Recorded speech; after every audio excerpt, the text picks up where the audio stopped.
The night was cold and heavy with secrets as the camera pans slowly over a quiet Indiana street in 1965.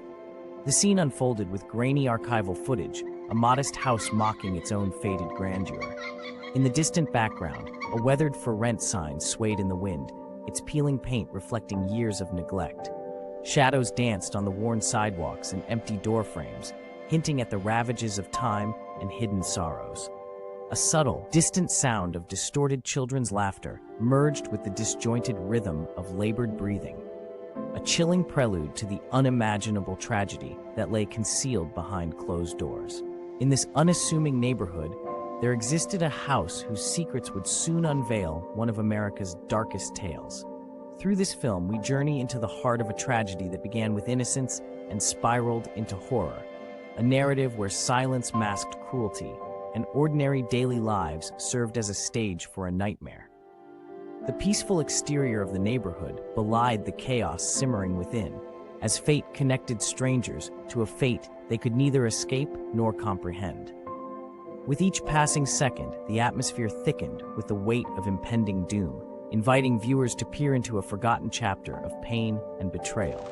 This opening sequence sets the stage, casting an eerie glow over the quiet street and the weathered home, and preparing us to delve into a story where trust is shattered and the lines between right and wrong are hauntingly blurred.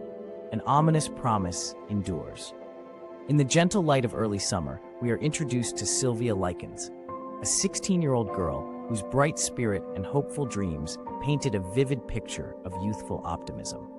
She adored the simple pleasures of life, from the rhythmic sound of roller skates gliding along pavements to the shimmering delight of a sunlit afternoon, and she harbored a steadfast ambition of becoming a nurse to heal and comfort others. Born into a family of carnival wanderers, Sylvia's life was a mosaic of fleeting moments and radiant memories that danced as brilliantly as circus lights. Her parents, whose lives were steeped in the magic and uncertainty of traveling shows, nurtured in her a sense of adventure and resilience, attributes that shone through every smile. Archival photographs capture Sylvia's luminous expression and vibrant energy, serving as enduring testaments to a life filled with promise. In July 1965, a new chapter unfolded when Sylvia's parents accepted a seemingly practical arrangement to ensure proper care during their absences. This decision brought Sylvia into the care of Gertrude Baniszewski, a 37-year-old divorced mother of 7, whose appearance and demeanor projected a veneer of maternal stability despite underlying turbulence. The meeting between Sylvia's parents and Gertrude was marked by cautious optimism. The promise of a safe and nurturing environment for both Sylvia and her younger sister, Jenny, offered a temporary respite. Initially, Gertrude's home, though modest and cluttered, appeared to be a haven for the children. Flickering images of a well-intentioned meeting and polite smiles masked the burgeoning darkness that lay in wait. As days turned into weeks, subtle signs began to emerge that hinted at the storm beneath the surface. Neighbors recalled distant sounds and glimpses of raised voices that betrayed moments of unspoken tension within the household. A quiet unease settled over the neighborhood as the initial trust slowly began to unravel. In this small world, the gentle laughter that once echoed freely started to give way to anxious whispers and somber glances exchanged by those who observed from afar. The household, once thought to be a safe retreat, gradually revealed cracks in its foundation as Gertrude's unpredictable temperament made its first ominous appearance. Within this environment, Sylvia gradually found herself isolated, her brightness dimming ever so slightly. The subtle shift in the household atmosphere became a prelude to a deeper, more unsettling decline. Every smile, every tentative moment of joy was slowly eroded by the creeping shadow of mistrust and fear. Her innocent world, once filled with the promise of nurturing and care, was now marred by an undercurrent of apprehension and neglect. Jenny, a quiet observer caught between hope and despair, silently bore witness to the transformation. In the delicate interplay of light and shadow within their modest home, the seeds of impending sorrow were sown, setting the stage for the tragic journey that would soon engulf Sylvia's life. Glimmers of hope still lingered in fleeting moments, as Sylvia's inner strength flickered like a solitary candle in a vast darkness. Her eyes occasionally captured sparks of memories from happier times, memories of carnival rides, laughter shared with friends, and sunny days that promised endless possibilities. Yet, as the subtle cascade of neglect progressed, these memories grew fainter, replaced by a mounting sense of isolation. Every passing day added layers to the sorrow that enveloped her, and the vibrant hues of her childhood steadily surrendered to shades of despair. This troubling transformation, witnessed in the smallest gestures and the quiet resignation of a once joyful heart, silently foretold the tragic unraveling of a life meant for brilliance. Thus, the calm before darkness was irreversibly shattered. Within the walls of Gertrude's home, the subtle torment began its relentless advance. Initially, it was merely a flicker of misplaced discipline, small, almost imperceptible moments that hinted at future horrors. First came the light, almost dismissible slaps that were brushed off as harsh corrections. Yet these acts quickly escalated into a pattern of cruelty. Gertrude's methods grew more severe as she wielded belts and ignited the stinging burn of cigarettes against Sylvia's tender skin. Every punitive touch was cloaked in twisted justifications, as if Sylvia had somehow incurred a debt of moral impurity. The atmosphere in the house grew colder with each unjustified punishment, transforming Ms. Baniszewski from a seemingly caring guardian into a figure from an unholy nightmare. The progression was gradual but devastating. The excruciating physical assaults were accompanied by words that cut deeper than any blade. In a tone both harsh and deliberate, Gertrude labeled Sylvia as dirty and unworthy, words that reverberated in a home that had once harbored hope. The deliberate act of degrading a young soul became a ritualistic display of power. The limits of discipline were pushed beyond reason, crossing into an abyss of cruelty that no adolescent should ever endure.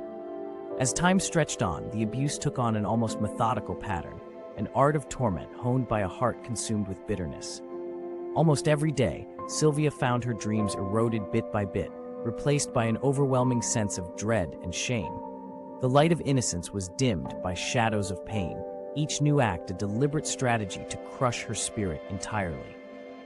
These relentless actions not only marred Sylvia's body, but began to scar her soul, marking the start of a torment that no one could have foreseen. The cruelty was systematic and unforgiving. Every moment deepened the wound of despair. Beyond the confines of the household, a disturbing web of involvement began to form. The cruelty was not perpetrated by Gertrude alone. Whispers soon spread that even the local children and members of the neighborhood played roles in deepening the horror. In this small community, innocence was contaminated as the Baniszewski children, influenced by their mother's aberrant behavior, partook in acts that magnified Sylvia's suffering. There were moments when innocent play was twisted into complicit mischief, as young onlookers followed orders without comprehending the terror of their deeds. The painful irony lay in the fact that those who should have been protectors and peers became instruments of scorn and degradation.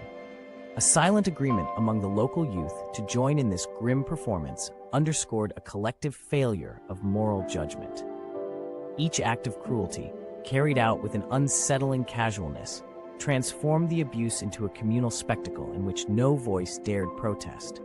The involvement of so many blurred the boundaries of responsibility, leaving Sylvia isolated in a world where even childhood was tainted by the embrace of cruelty. The echoed silence of this collective cruelty underscored a devastating loss of moral courage in a community believed to be kind. As the relentless abuse continued, Sylvia's physical and emotional toll became irreversibly evident. Her once shining eyes grew dim, reflecting a deep sorrow that words could scarcely capture. Each day, the scars, both visible and unseen, multiplied, telling the silent story of a spirit under siege. The physical pain from every blow was joined by a profound loss of self-worth, leaving her fragile body trembling with exhaustion. The young girl's laughter, once clear and full of hope, diminished into quiet, broken whispers. The heavy burden of humiliation and despair pressed down on her as the world outside remained oblivious to her suffering. In stark contrast to her radiant past, every new injury was a reminder of the calculated cruelty inflicted upon her. Each moment was imbued with the bitter taste of defeat and isolation. The toll on Sylvia was not measured merely in bruise or scar, but in the erosion of her identity, a slow disintegration of the person she once was. The painful decline transformed her into a shadow of her former self, a living testament to the depths of human cruelty and the devastating impact of unchecked abuse. Every silent tear bore undeniable witness to the gradual death of her inner light. The local community, although outwardly placid, harbored a disturbing complicity. Neighbors rationalized strange noises and hushed disturbances, their silence an unspoken affirmation of inaction. By turning a blind eye, they allowed cruelty to ferment behind closed doors. The grim collective indifference enabled the abuse to persist, as subtle as the whisper of dark secrets that passed among residents. Each overlooked cry deepened the collective guilt and painted a stark portrait of societal failure. In this quiet complicity, the community's reluctance to act not only shielded the abusers, but also condemned the vulnerable to an unbearable fate, leaving all hearts shattered. Amid the relentless chaos, moments of unspeakable horror reached a fever pitch. The atmosphere grew thick with dread, as every act of abuse was marked by calculated brutality. Visual symbols, such as the shadow of a boiling pot and fleeting images of disfigured reminiscence, underscored the cruelty. The narrative pace quickened, mirroring the rapidly accelerating torment. Each detail, from the violent clashes to the haunting forensic records, was rendered with a raw intensity. In these agonizing moments, tension soared, leaving no doubt that the descent into hell was irrevocable. Every heartbeat thundered with the certainty of inescapable doom beyond measure. On a crisp October morning in 1965, a grim revelation shattered the deceptive calm that had long concealed the horror. Gertrude Baniszewski's claim that Sylvia had taken her own life could not hide the unmistakable signs of foul play. As the coroner examined the tragic scene, every detail, from the disarray of the room to the disturbing patterns of injury, spoke volumes of deliberate cruelty. The autopsy report, rendered in clinical yet macabre detail, confirmed that this was no case of self-inflicted harm, but a calculated act of murder. The discovery was not sudden, but the culmination of mounting evidence and whispered suspicions, leaving investigators both horrified and determined.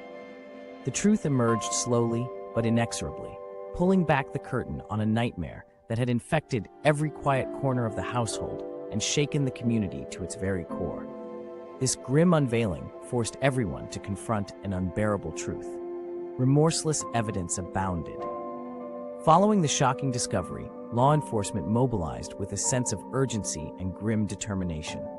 Detectives arrived at the scene, meticulously gathering evidence and piecing together the fragments of a shattered reality. Each forensic detail, from the pattern of injuries to the disorganized state of the household, contributed to a mounting case against a facade of innocence. Witnesses were interviewed, their hesitant recollections gradually painting a picture of systemic abuse and complicity. The investigative team faced a labyrinth of silence and denial from a community unprepared to acknowledge its darkness. Yet every clue reinforced the horrific nature of Sylvia's demise.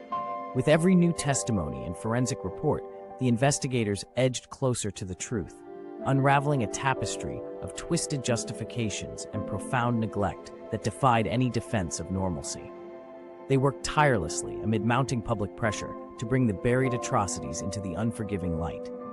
Every clue demanded swift justice. In 1966, the courtroom became the stage for national shock and debate. Gertrude Baniszewski, unmoved and unrepentant, stood before a jury and an audience eager for retribution. The proceedings, marked by somber testimony and startling revelations, exposed not only the cruelty inflicted upon Sylvia, but also the disturbing acquiescence of those around her. Her own children were compelled to testify, their accounts providing a harrowing counterpoint to the facade of maternal care. Headlines screamed of a killer mom, and placard statements in public fueled outrage. Yet many in the community, paralyzed by fear or complacency, murmured in silence. The trial, with its controversial sentences, ignited an enduring debate over justice and accountability. It underscored a collective failure to protect the innocent and challenge society to confront its hidden guilt. The public's mixed reaction spotlighted both outrage and the lingering doubt that justice had been truly served. Accountability remained painfully absent. The aftermath of the trial left a deep and unsettling legacy. Sylvia's case forced legislative reforms and changed the face of how abuse was reported and addressed. Yet, a sense of injustice persisted among her supporters. Families and advocates argued that the sentences handed down failed to match the gravity of the crimes committed. The chilling events reverberated through the decades, serving as a painful reminder that legal verdicts sometimes fall short of healing the deepest wounds. More than a mere courtroom spectacle, the tragedy became a catalyst for critical discussions on child protection and community responsibility. In reflecting on those dark times, society was compelled to examine not only its legal framework, but also its moral compass. The case ignited conversations and reforms that continue to influence policies, even though the ultimate justice for Sylvia remains forever elusive. The shadow of injustice still looms over every memory, reminding all. Soft, reflective piano notes underscore the final moments as we remember Sylvia Likens, a girl whose life was stolen too soon. In the quiet aftermath, the promise of a bright future remains unfulfilled. Sylvia, who once dreamed of a world filled with hope and healing, was denied the chance to grow old, to experience love, and to leave behind a legacy of kindness. Her faded school photographs and the small, worn memorial now stand as solemn reminders of the courage and loss embedded in her brief life. The narrative of her tragic journey is a powerful call to action, urging every viewer to recognize and report signs of child abuse without hesitation. In sharing Sylvia's story, we honor her memory and shed light on the dark corners where cruelty thrives. Let her suffering serve as a timeless warning. Silence and inaction can allow evil to flourish. If you suspect that a child is in danger, please reach out immediately to the appropriate authorities or National Child Protection Services. Sylvia's memory must inspire us to remain vigilant so that no other child endures such unimaginable pain. Her legacy calls us to act, ensuring every child is safe and cherished forever without fail.